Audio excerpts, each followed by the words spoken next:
Welcome to the Daily Vlog. My name is Dr. David Duizer. Thank you so much for tuning in. On this show, we cover all things holistic health and wellness related. If you're interested in holistic well-being, please subscribe to our channel. We're going to be doing many more videos like this one. I am a naturopathic doctor in Vancouver, British Columbia, and the medical director here at DamiHealth.com.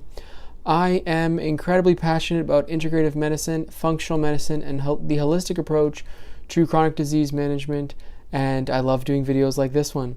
Today on the show, we're talking about detoxification and what the term actually stands for in integrative medicine. So this will be my specific, my personal view about detoxification in integrative medicine. And the reason there's a little bit of controversy around this term is because there's just so many different definitions of the term detoxification. It can be used, all the way from homeopathic detoxification to actually just facilitating bowel movements. And all of these different ways of using this term can have their own validity, but the way that I use it personally is, and clinically, is that is in the way that detoxification is a facilitation of cleansing the system. For example, we use detoxification and the term detoxification to illustrate the need to upregulate certain nutrients to make sure the system is properly cleansed. For example, as we age, our glutathione levels go down, our main antioxidant in the body. And when our main antioxidant system goes down, we're more prone to chronic diseases like cardiovascular disease, diabetes, and cancer, Alzheimer's. These are all diseases that include oxidative stress. And one way to improve your glutathione levels and to bring your antioxidant levels up is to take the precursor N-acetylcysteine. A study from 2016 at Oregon State University, I believe it was, showed that as we age, we are more prone to toxic injury in the sense that when we're exposed to toxic injury, our glutathione levels can plummet. They're just not as resilient. If those levels are supported with N-acetylcysteine, the glutathione levels can be maintained. So as we age and our glutathione levels potentially are more at risk of plummeting because of toxic exposure, whether it be to toxic food or environmental stressors, if we support the antioxidant process by increasing our N-acetylcysteine and keeping this one amino acid high, then we can properly facilitate the antioxidant potential, and that could be considered detoxification because you're keeping your glutathione level high, which is facilitating the process of removing oxidative stress, which is a detoxification method. That's one way we use the term. Another way would be that if we have constipation, for example, there can be a reabsorption of estrogen and xenoestrogens, toxic estrogens from the environment. These can be reabsorbed in the large colon. If we do not facilitate bowel movements, then we can run into this toxic overload, specifically in this case of estrogenic compounds, which are terrible for you at that reabsorption level when the levels go too high because of slow bowels.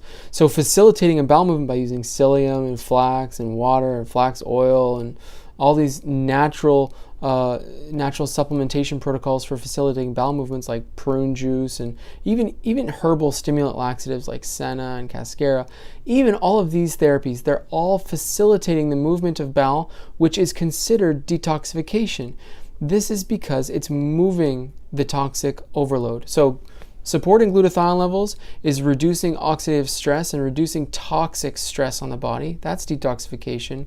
But also removing the potential for reabsorption of toxins in the colon. That's detoxification. So see how it can get a bit confusing when we use the term cleanse or detox.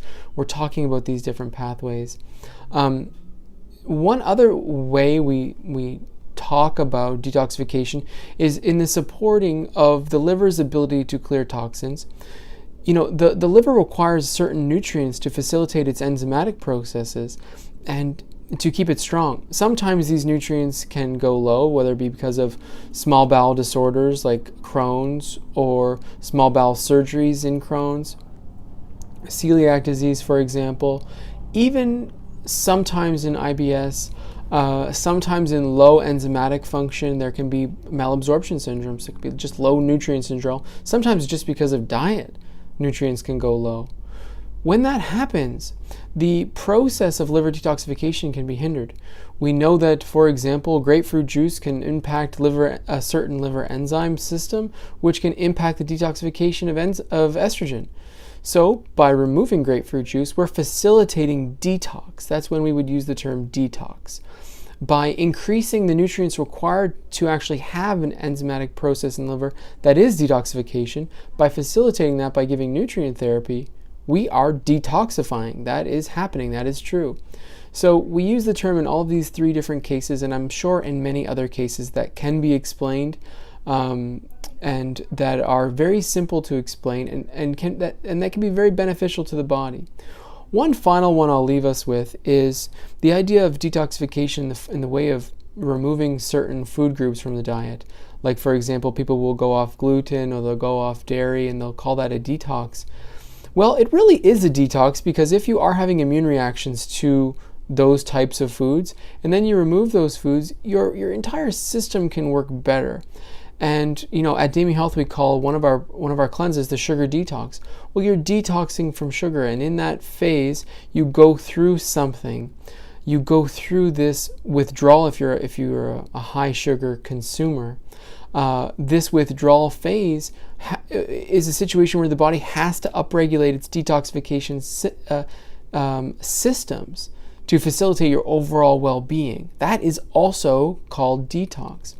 When you have sugar supporting an imbalance in your normal flora and your probiotics, for example, and you're having, say, candida symptoms or SIBO symptoms, and then you remove sugar and you have this toxic overload from the die-off reaction of this imbalance, well, that toxic overload needs to be then detoxed.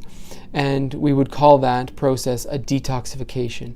So I hope you found this video beneficial in the way of clarifying what we mean when we call a process of optimizing health a detox or a cleanse. It can be on the spectrum of ways of explaining the improvement in health that can be achieved from a detox. There can be multiple ways to explain it, and the same term can be used in multiple situations. So if you're beginning a detox, or if someone has recommended a detox for you, it's important to clarify what the mechanism they're looking for is. You can question your integrative practitioner, you can question your medical doctor, you can question whoever's putting you on this detoxification plan. Question them as to what the mechanism is that they're trying to support in their detox, so that you know exactly what we're trying to do. I'm open to and I welcome questions whenever I'm trying to explain a type of therapy we're using. And detox is one of those types of therapies where we want to explain the specific reason for taking a supplement routine or making dietary changes. Detoxes can be so helpful for all of the different reasons I explained, plus many, many more. And certain food restrictions can be beneficial when they're facilitating the detoxification of the body and bringing you back to that state of equilibrium, that state of balance, that when your health can really thrive overall. So that's how detoxes really are used in my practice, those 4 ways, clinically in a naturopathic practice to support holistic health and well-being. Removing oxidative stress, facilitating the liver detoxification process, facilitating the removal of toxins via bowel movements, and reducing inflammatory stress by doing specific food group restrictions if needed. I hope you got value out of today's video. If you like holistic health and wellness videos, please subscribe to our channel. We'll be doing many more like this. I'm Dr. Duizer. Thanks for watching.